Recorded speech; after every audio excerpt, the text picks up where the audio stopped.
கடையில் வாங்குகிற vessel washing சோப்பில் இவ்வளோ பிரச்சனை இருக்கா, இது தெரியாமல் போயிடுச்சே அப்படின்னு நினைக்கிறீங்களா? உங்களுக்கானது தான் இந்த வீடியோ. வாங்க, இந்த வீடியோவில் நான் ஒரு வெசல் வாஷிங் சோப்பு தான் உங்களுக்கு செஞ்சு காட்ட போகிறேன். வணக்கம், வெல்கம் டு சாய்னிவர்ஸ் அகாடமி. இன்றைக்கி இந்த சோப்பு செய்கிறதுக்கு என்னென்ன தேவை அப்படிங்கிறத பார்க்கலாம். இந்த சோப்புக்கு நான் கொஞ்சம் பாம் ஆயில் எடுத்துக்கிறேன். பாம் ஆயிலோட வேப்ப எண்ணெயும் சேர்த்து எடுத்துக்க போகிறேன். சரிங்களா? வேப்ப எண்ணெய் கிருமிகளை அழிக்கும், அதுக்காக வேப்பெண்ணெய்.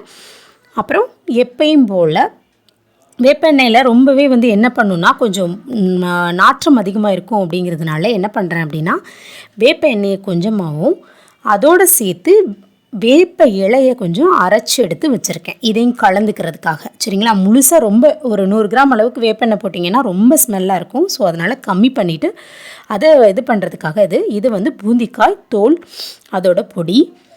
இதுவும் நுரை கொடுக்கும், ப்ளஸ் க்ளீன் பண்ணுறது. அதனால் இது என்ன அப்படின்னு பார்த்தீங்கன்னா அரப்பு எண்ணெய் பிசுக்க நீக்கும். அதனால் அரப்பு எடுத்திருக்கேன். இதுக்கு பதில் நீங்கள் சாம்பலையும் யூஸ் பண்ணலாம், சாம்பல் கிடச்சிச்சின்னா. எனக்கு கிடைக்கலங்கிறதுனால நான் அரப்பு எடுத்திருக்கேன். அப்புறம் இந்த பூந்திக்காய் தோல் பொடி இந்த மாதிரி நாட்டு மருந்து கடைகளில் கிடைக்கும் இல்லையா, அதுதான் வாங்கி வச்சுருக்கேன், பூந்திக்கொட்டையோடது. அப்புறம் இங்கே பாருங்கள், இது எப்பயும் போல் தேங்காய் எண்ணெய், காஸ்டிக் சோடா, அதுக்கப்புறம் தண்ணி, இவ்வளோ தான். இதை பயன்படுத்தி தான் நம்ம என்ன பண்ண போகிறோன்னா இந்த பாத்திரம் கழுவுற சோப்பு செய்ய போகிறோம். இப்போ வாங்க எண்ணெய் அளந்துக்கலாம். தேங்காய் எண்ணெயை அளந்து எடுத்துக்கிறேன்.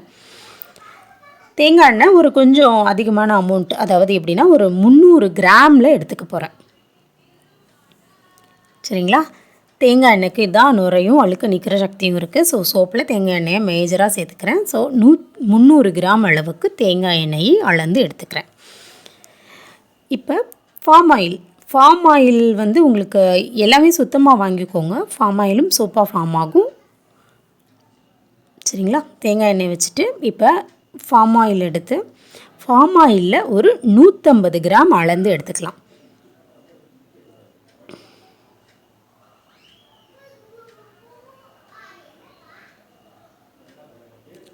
$150 கிராம் போதும். தேங்காய் எண்ணெய் அதிக காஸ்ட் இல்லையா, அதனால் கொஞ்சம் அதுக்கு சேர்த்துக்கிறதுக்காக இப்போ என்ன பண்ணுறோம், ஒரு கரெக்டாக 150 கிராம் வர்ற வரைக்கும் வச்சுட்டு அந்த டேர் பண்ணிடுங்க. கிராமில் அளவு எடுக்கும்போது கரெக்டாகவே எடுத்துக்கோங்க. அப்போ தான் நம்ம அதுக்கு ஏற்ற மாதிரி காஸ்டிக் சோடாவை கரெக்டாக எடுக்க முடியும். அதுக்காக தான் ஒரு 1 கிராம் 2 கிராம் கூட முன்ன பின்ன போகாமல் அளந்து எடுத்துக்கிறது. இப்போ வேப்பெண்ணெய் நல்ல சுத்தமான வேப்பெண்ணெயாக வாங்கினீங்கன்னா செம்மையாக அந்த வாடை இருக்கும். ஸோ வேப்பெண்ணெயை நான் ரொம்ப கம்மியாக தான் யூஸ் பண்ணுறேன். 25 கிராம் எடுத்திருக்கேன் வேப்பெண்ணெய். ஸோ மொத்தமாக 3 எண்ணெயும் சேர்த்து 475 கிராம் வேப்பெண்ணெய், 25 கிராம் பார்த்து எடுத்துக்கோங்க. இந்த எண்ணெயோட அளவு ரொம்ப முக்கியம். ஸோ அளந்தாச்சு. இப்போ 475 கிராம் டோட்டல் எல்லா எண்ணெயும் சேர்ந்து எடுக்க. இதில் இப்போ என்ன பண்ண போகிறோம், காஸ்டிக் சோடாவை அளந்து எடுத்துக்கலாம். காஸ்டிக் சோடா எவ்வளோ எடுக்கிறேன் அப்படின்னு பார்த்தீங்கன்னா 75 கிராம் காஸ்டிக் சோடா எடுத்திருக்கேன்.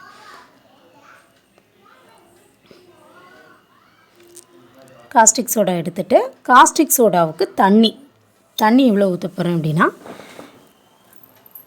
ஆக்சுவலாக டோட்டலாக 175 கிராம் வரணும். நான் 170 கிராம் தண்ணி ஊற்றிட்டு கொஞ்சம் வேப்ப இலை அரைச்சி வச்சோம்ல, அதையும் சேர்த்துக்க போகிறேன். ஏன்னா தண்ணி அதிகமாக சேர்த்தோம் அப்படின்னா சோப்பு சீக்கிரமும் காயாது, சீக்கிரமாக கரையும் செய்யும், தண்ணியோட அளவு அதிகமாக இருந்ததுன்னா. அதனால் ஸோ இந்த அரைச்சி வச்சது லிக்விடாக இருக்குது இல்லையா, அதனால் அதிலேருந்து கொஞ்சம் எடுத்து அதில் சேர்த்துக்கிறேன்.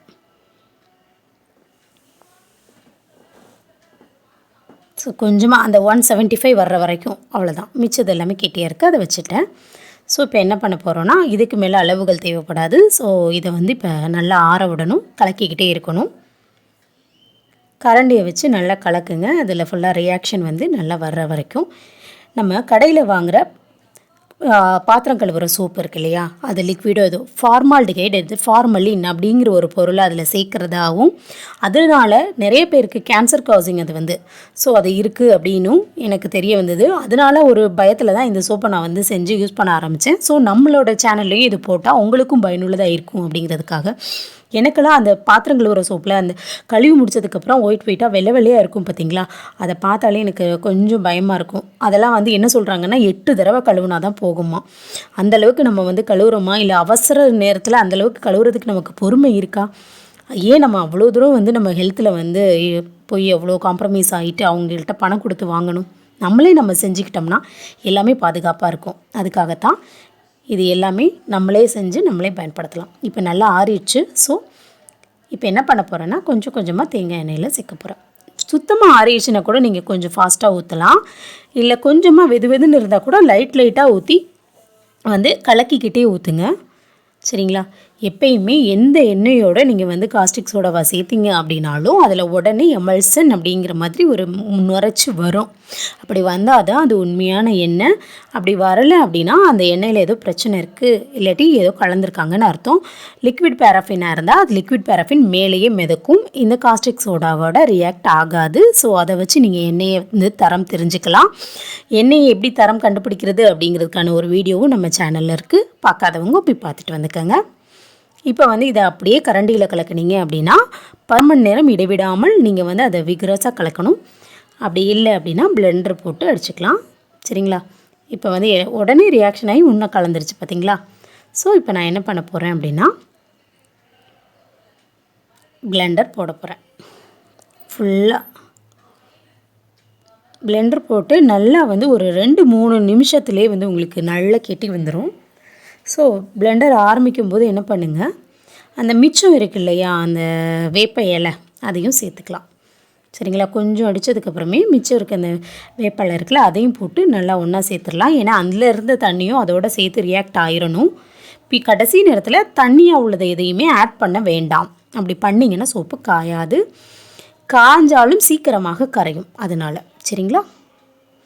ஸோ அதனால் முன்னாடியே சேர்த்துட்டு பண்ணிங்கன்னா கொஞ்சம் அதில் ஒரு ரியாக்ஷன்ஸ் வந்துடும். இப்போ அரப்பு இருக்குல்ல, அரப்பை சேர்த்துக்கிறேன். இது எல்லாமே ஒரு 5 கிராம் 10 கிராம் அளவுக்கு தான் எடுத்திருக்கேன். சரிங்களா? எல்லாமே 10 கிராம்ஸ்னு வச்சுக்கலாம். இல்லாட்டி நான் வந்து 5 கிராம்ஸ் தான் எடுத்திருக்கேன். 1/2 லிட்டர் அப்படிங்கிறதுனால நீங்கள் வந்து உங்களுக்கு எவ்வளோ தேவைப்படுதோ அதை எடுத்துக்கோங்க. இது இந்த பொருட்கள்லாம் குறகுறப்பாகவும் இருக்கும், பாத்திரத்தை பளபளப்பாகவும் வச்சுருக்கும், எண்ணெயும் போக்கும், பிசுக்கையும் எடுக்கும். சரிங்களா? இப்போ வந்து பூந்திக்காய் தோலோட பொடி. சரிங்களா? சாம்பல் சேர்த்துக்கிட்டிங்கனாலும் அதுவுமே நல்லாயிருக்கும் பாத்திரம் கழுவுற சோப்புக்கு. இதுக்கு நான் பர்ஃப்யூம் ஆட் பண்ணலை. ஸோ இதை நல்லா கலக்கி விட்டுட்டு நல்லா கெட்டியான பதம் வரும்போது யூஸ் பண்ண போகிறேன். இப்போ சோடியம் சிலிக்கேட் கொஞ்சமாக 10 ml நான் அதில் யூஸ் பண்ணுறேன். இது எதுக்காகனா சோப்பு கொஞ்சம் ரொம்ப எப்போ பார்த்தாலும் பாத்திரம் கழுவுற சோப்பை நம்ம தண்ணியிலே தான் வச்சுருப்போம், கடகன் கரைஞ்சி கீழே ஊற்றிடாமல் இருக்கிறதுக்காக கொஞ்சமாக போட்டுக்கிறேன். நல்லா கலக்கி விட்டுக்கோங்க. கலக்கிட்டு அதை வந்து நம்ம என்ன பண்ண போகிறோம் அப்படின்னா எப்பயும் போல் உள்ள சிலிக்கான் மோல்டில் யூஸ் பண்ணாமல் இதை வந்து நம்ம நல்லா இந்த இப்போ வர்றதுலலாம் கேக்கு அது இதுலாம் கொடுக்குறாங்க பாருங்கள், அதில் பிளாஸ்டிக்ஸ்லாம் சின்னதாக இருக்கும், அதில் வந்து யூஸ் பண்ணி ஊற்றி வச்சுக்கிட்டிங்கன்னா அப்படியே எடுத்து நம்ம பயன்படுத்திக்கலாம். சரியா? இப்போ பாருங்கள், நான் அந்த மாதிரி வந்த கப்ஸை தான் எடுத்து யூஸ் பண்ணுறேன். இப்படி தான் வந்து நீங்கள் எக்ஸோலையோ இல்லை ப்ரில் பாரோ எதுனாலும் அந்த மாதிரி தான் இருக்கும். அது யூஸ் பண்ணுறதுக்கு நமக்கு யூசேஜுக்கும் ஈஸியாக இருக்கும். அந்த சோப்பு தனித்தனியாக கையில் எடுத்து சோப்பு வந்து சீக்கிரமாக கரையும். இப்படி பிளாஸ்டிக்கோடவே வச்சுக்கிட்டிங்க அப்படின்னா அந்த சோப்பு வந்து கீழே தண்ணி படாமல் கரையாமல் இருக்கும் இல்லையா? அதுக்காகத்தான் இதை அப்படியே யூஸ் பண்ணுற மாதிரி உள்ள டப்பாஸாக நான் எடுத்து வச்சுட்டேன். ஸோ இப்போ ஊற்றிக்கலாம். பாருங்கள், நல்ல டார்க் ப்ரௌனாக இருக்குது, காயும்போது கருப்பாகவே ஆயிரும். சரிங்களா? கொஞ்சமாக எடுத்து ஊற்றிக்கோங்க. இப்போ 1/2 லிட்டர் கிட்ட தான் எடுத்தோம். 1/2 லிட்டர் கிட்ட எடுத்தோம், நமக்கு கிட்டத்தட்ட 6-7 சோப்பு வருது அப்படின்னாலே பார்த்துக்கோங்க எவ்வளோ தூரம் நமக்கு லாபம், ப்ளஸ் எவ்வளோ தூரம் ஹெல்த்தியும் கூட. ஏன்னா சாப்பிட்ற விஷயத்தில் எந்த இதெல்லாம் உள்ளே நேரடியாக போகுதோ அதெல்லாம் ரொம்ப பாதிக்கும். அதுக்காகத்தான் நம்ம பாத்திரம் கழுவுற சோப்பில் இருக்கிற மறைமுகமான விஷயங்கள் நமக்கு தெரியாது. இப்படி நீங்கள் எடுத்து யூஸ் பண்ணி பயன்படுத்துனீங்க அப்படின்னா உங்களுக்கும் நல்லது, குடும்பத்துக்கும் நல்லது. நம்ம கண் கூட பார்க்குறதில்ல. இது பாருங்கள், நான் இப்போ இந்த சோப்பு செஞ்சு 10 மணி நேரம் ஆயிடுச்சு. ஸோ 10 மணி நேரத்துலேயே நல்லா காஞ்சு வந்துருச்சு.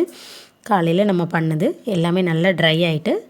ஸோ இப்போ இதில் ஏதாவது ஒன்று எடுத்து நம்ம சாம்பிளாக எப்படி இருக்குன்னு ஒரு பாத்திரத்தை தேய்ச்சி கூட பார்த்துடலாம். நுரை எப்படி வருது, எவ்வளோ தூரம் அழுக்கு போகுது, பிசுக்கு போகுதுன்னு எல்லாத்தையுமே பார்த்துடலாம். ஃபுல்லாக நல்லாவே காஞ்சிருச்சு. இது டிரான்ஸ்பரண்ட்டாக இருக்கனால காஞ்சிச்சு. இப்போ பாருங்கள், இது வந்து ஒரு டீ போட்ட பாத்திரம். சரிங்களா? இந்த டீ போட்ட பாத்திரத்தை இப்போ தேங்காய் நாரை வச்சு தான் நான் வந்து அதை இது பண்ண போகிறேன். இயற்கையாக நமக்கு கொடுக்குற தேங்காயில் இருக்க நாரை பிச்சு வச்சுட்டு பண்ணிங்கனாலே ரொம்ப நல்லது. ஸ்க்ரப்பரை வாங்காமல் பார்த்துக்கோங்க.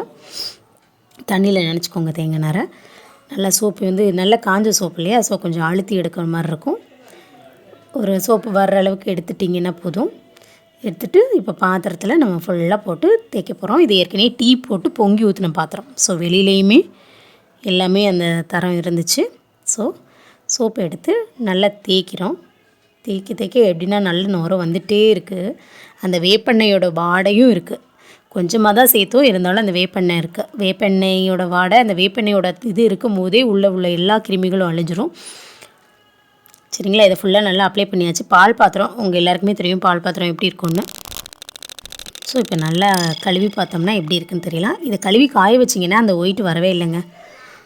நல்லா பளபளன்னு இதாக இருக்குது. சரிங்களா? இந்த ரெசிபி உங்களுக்கு பிடிச்சிச்சின்னா என் சேனலை சப்ஸ்கிரைப் பண்ணுங்கள், லைக் பண்ணுங்கள், ஷேர் பண்ணுங்கள். சரிங்களா? மறக்காமல் கமெண்ட் பண்ணுங்கள். நல்லா பளபளன்னு வந்திருக்குல்ல. தேங்க்யூ.